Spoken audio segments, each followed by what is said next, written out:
There must be some form of interconnection or resonance for any vibration to succeed in impacting an individual.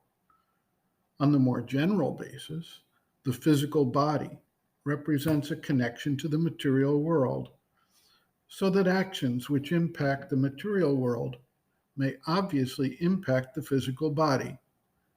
Thus, all of humanity is subject to impacts by virtue of living in the world.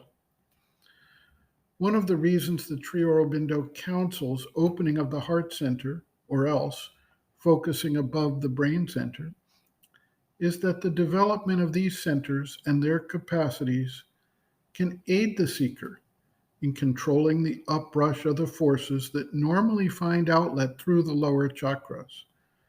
It will be easier to gain control over the expression of those energies if the higher mental or psychic spiritual action is strong.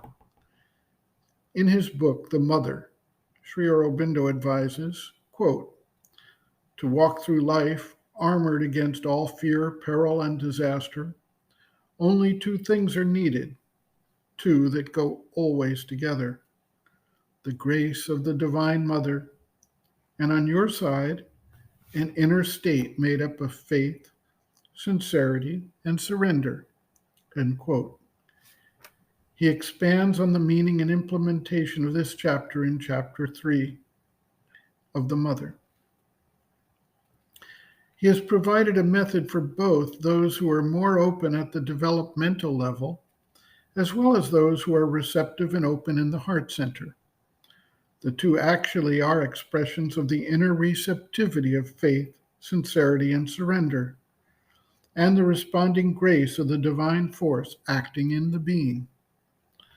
Sri Aurobindo observes, quote, there are two things that make it impossible for them, the hostile forces, to succeed even temporarily in any attack on the mind or the vital. First, an entire love, devotion, and confidence that nothing can shake.